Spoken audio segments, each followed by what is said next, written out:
નમસ્કાર. પાટણ જિલ્લાના રાધનપુરમાં કરોડો રૂપિયાના વિકાસ કામોના ટેન્ડરને લઈને રાજકીય માહોલ ગરમાયો. રાધનપુર નગરપાલિકાના અંદાજે 6 કરોડથી વધુના વિકાસ કામોમાં ટેન્ડર પ્રક્રિયામાં અનિયમિતતા અને મનપસંદ એજન્સીઓને લાભ અપાયાના ગંભીર આક્ષેપો વિરોધ પક્ષે કર્યા. ઓછા દરવાળા ટેન્ડરોને અવગણી ઊંચા દરે કામો મંજૂર કરાયા હોવાના આક્ષેપો વચ્ચે નગરજનો પણ સમગ્ર ટેન્ડર પ્રક્રિયાની વિગતો જાહેર કરવા માંગ કરી રહ્યા. હવે આ મામલે નગરપાલિકા અને જવાબદાર તંત્ર શું સ્પષ્ટતા કરે છે તેના પર સૌની નજર. વધુ સમાચાર માટે જોડાયેલા રહો આરપી ગુજરાત ન્યૂઝ રાજકોટ. રાધનપુર નગરપાલિકાના રોડ રસ્તા માટે કરી અને 6 કરોડ 22 લાખ અને 3 કરોડ 78 લાખનું ડિસેમ્બર 25માં ટેન્ડરો વાર પાડ્યા. એ પછી ટેન્ડર એક ખોલ્યું અને એની અંદર 9% નીચું આવતા એ ટેન્ડરને આજ સુધી વર્ક ઓર્ડર આપેલો નથી. કારણ કે ચીફ ઓફિસર, એન્જિનિયર અને થર્ડ પાર્ટી આ લોકોનું પોતાની એજન્સી ના આવતા અને અન્ય એજન્સી આપે અને પોતાને ટકાવારી ના મળે એના કારણે આજ સુધી વર્ક ઓર્ડર આપ્યો નથી. બીજી બાજુ 6 કરોડ ને 22 લાખના ટેન્ડરને સતત 3 વખત રદ કરી અને ચોથી વખત એમનું ટેન્ડર આવતા 50% ઊંચું ટેન્ડર આવ્યું એને કારોબારીમાં લઈ અને નેગોશિએશન કરવા પાર્ટીને બોલાયા વગર 35% ઓટોમેટિક નેગોશિએશન કરી અને ઉપર મૂક્યું છે. જો આ 35% લેખે ઊંચું થાય તો 6 કરોડ 22 લાખના ટેન્ડરના જીએસટી સાથે 8 કરોડ રૂપિયા થાય અને 35% ઊંચા એ 2.5 થી 3 કરોડ રૂપિયા નગરપાલિકાને સૌ ભંડોળમાંથી આપવા પડે અને નગરપાલિકાની આર્થિક પરિસ્થિતિ સારી નથી તો આ પૈસા આપવા પડે છે. અને બીજું 5 મહિના થવા ચોમાસું સામે આવે છે તેમ છતાંય આ લોકોએ કોઈ કામકાજ ના થાય એ રીતે કારોબારી ચેરમેન પોતાના સ્વાર્થ ખાતર અને ચીફ ઓફિસર રાધનપુરમાંથી સસ્પેન્ડ થયેલા છે એ ચીફ ઓફિસરને સરકારે ફરી મૂક્યા અને પોતાનું અત્યારે હારીજનું કોમ્પાઉન્ડ ચાલી રહ્યું છે અને આ મોટા પાયે ચાલુ થઈ ગયું ટકાવારી લેવાનું, એના કારણે આ ટેન્ડર પાસ કરતા નથી. અને આ ના થાય તો ગામનો વિકાસ માટે અટકી જાય છે અને સામે ચોમાસું આવતા રોડ રસ્તાની હાલત કેવી થશે તમે જોઈ શકશો. ટેન્ડરમાં આનાથી નીચે કોઈ ભર્યું હતું ખરી કોઈ લોકો? અમને જાણવા મળતી માહિતી મુજબ 6 કરોડ 22 લાખના ટેન્ડરમાં 9% પ્લસમાં ટેન્ડર ભરાયેલું હતું. તે પાર્ટી આજની તારીખમાં 9% પ્લસમાં ભરવા તૈયાર છે.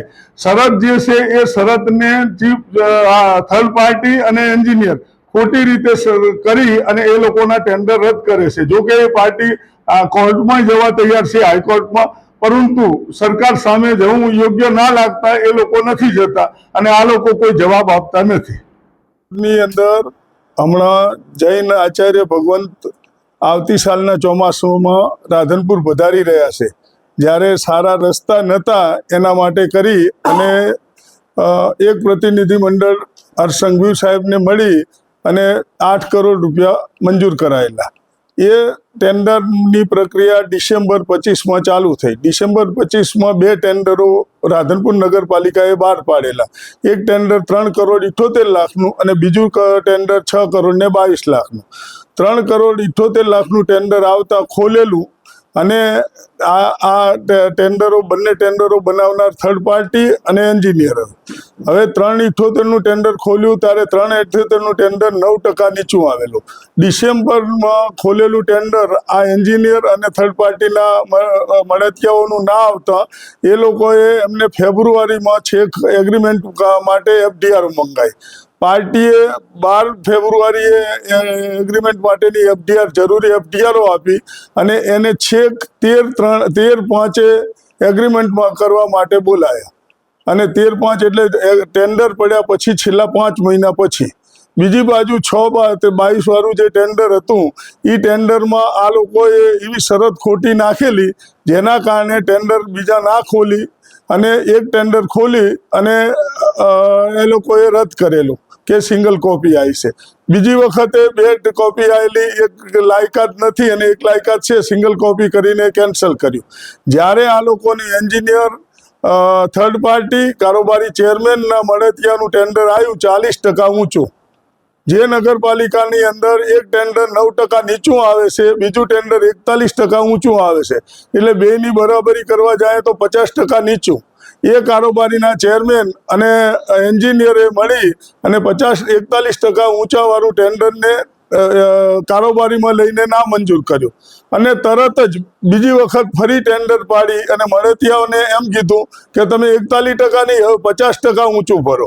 અને બીજા દિવસે કોઈને ખ્યાલ આવ્યા વગર 5 દિવસની નિવિદા પાડી અને 50% ઊંચું ટેન્ડર આવ્યું અને કારોબારીએ 41% એમને નેગોશિએશન કર્યા વગર 41 કે 35% ઊંચું માન્ય રાખી અને ઉપર મૂકેલું છે.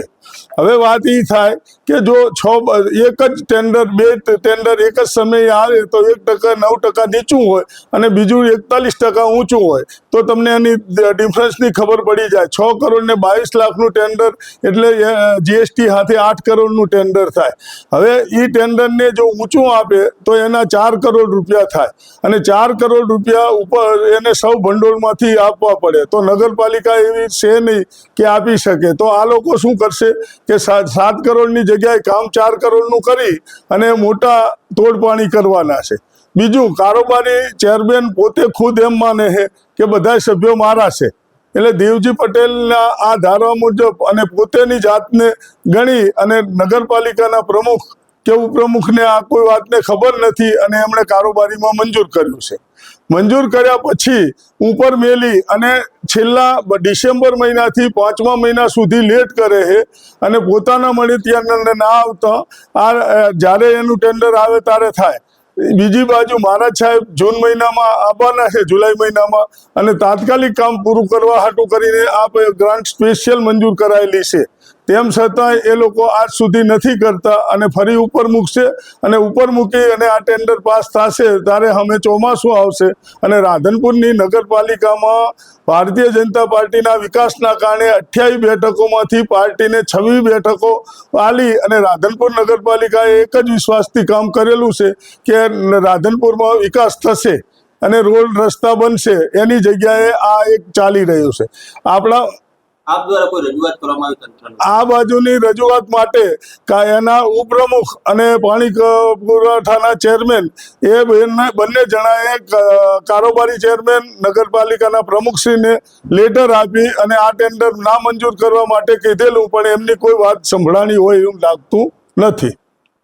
અમે સત્તાધારી પાર્ટીને આપણે તો કહી શકીએ છે, આપણે એક જાગૃત નાગરિક તરીકે. બાકી માનવું ના માનવું એમની વાત છે ને. રવિવારે એમને વાત કરી કે ભાઈ આ તમે આ કઈ રીતે કરો, એના કરતાં ટેન્ડર કેન્સલ કરી અને સોમવારે નાખો. અને એની અંદર જે શરત ગણે છે ને, જે એન્જિનિયર છે જે શરત ગણે છે ને, એ શરત કાયદેસર છે જ નહીં. એની હું કોપી તમને આપું. ધારાસભ્યને રજૂઆત કરવા આપી હતી. ધારાસભ્ય, કારોબારી ચેરમેન અને બધાને બોલાયા હતા. તો એમને એક જ વાત કરી કે બાકીના આમાં આવતા નથી એટલે અમે એના ટેન્ડરો રદ કરીએ. ધારાસભ્યશ્રીએ તો સ્પેશિયલ ગ્રાન્ટ મંજૂર કરાઈ છે. ધારાસભ્ય તો સતત ધક્કા ખાઈ અને આખું રાધનપુર માટે 84 કરોડની પાણીની લાઈને લાવે છે. પણ આ લોકોને બસ મગજમાં એમ જ છે, અંદરની ખરગૂટમાં ચેરમેન અને આ બાજુની. અને દેવજી પટેલ પોતાની જાતને એમ માને છે કે હું ભાવિ ધારાસભ્ય છું, મને કોઈ કહેનારું નથી. બરોબર. રાધનપુરની સ્થિતિ તો તમે જોવો તો પેરિસથી સારા કરણાવે એવા રોડો રાધનપુરમાં છે. આજની તારીખમાં તમે 4 રસ્તાથી ગામમાં જાઓ તો રોડની તમને ખબર પડે. અને હમણાં ચોમાસું આવશે ત્યારે એ પછી તમે જોજો કે શું હાલત થાય. રાધનપુર નગરપાલિકાના કયા કોર્પોરેટરો ભરેલા છે? આની અંદર કોર્પોરેટરો તો કાં તો બીકના કારણે અને કાં તો એમને ભરેલા હોય એ રીતે ક્યારેય કોઈ રજૂઆત કરી નથી. નહીતર તો કોઈ પણ ટેન્ડરનું 5 મહિના એગ્રીમેન્ટ ના થાય એવું બની શકે. કારોબારી ચેરમેન પોતાની જાતને ભાવિ ધારાસભ્ય માને છે અને એમ કે માને કોણ કહેનારું છે. પોતે જે પ્રમુખ હતો તારે એ ક્યારેય ફોન લોકોના નથી ઉપાડ્યા. આજે કારોબારી ચેરમેન છે, તમે અત્યારે ફોન લગાવો, ફોન નહીં ઉપાડે તમારો. હા, એ તો તૂટી ગયા છે અને કામ બરોબર નથી. કોણ દેખરેખ રાખે? બધાને ટકાવારી થર્ડ પાર્ટી છે. થર્ડ પાર્ટીને પૈસા મળી જાય એટલે એને રોડ જોવાની ક્યાં જરૂર છે? આજની તારીખના રોડ ચાલે છે, તમે એની જઈ અને એનું કટિંગ કરો. એનું આવે છે કોડ કટિંગ આપો તમને. એની જે 5 ઇંચના રોડ હોય તમને જો પૂરેપૂરા મળી જાય તો હું ગુલામ થઈ જાઉં. ના કોઈ ક્યાં આવે છે આમાં? આ તો પોતાના છે. પાર્ટીને કોઈ લેવા દેવા જ નથી જાણતા પાર્ટી પ્રમુખ. પાર્ટીના પદાધિકારીઓ કેમ બોલતા નથી? આટલું બધું આ પાર્ટીના નથી બોલતા એ ઉપરના દબાણના કારણે ના બોલતા હોય. આજે મારે આટલા માટે જ બોલવું પડ્યું કે પાર્ટીના પ્રમુખ નથી બોલતા. ગઈકાલે અમે નાનજીભાઈનો વિડીયો જોયો ત્યારે મને એમ થયું કે ખરેખર આપણે આગળ આપવું જોઈએ, કારણ કે અમારા વિડીયોમાં જે ઉપપ્રમુખે તમને લેખિત આલ્યું છે તોય છતાં ઉપપ્રમુખ ગોળ વાત કરે છે કે પ્રમુખને પૂછો ખબર હશે, જ્યારે ઉપપ્રમુખે તો લેખિત આપી દીધેલું છે તો એને ખબર જ છે કે આ છે છતાં ઈ ચૂપ રહે.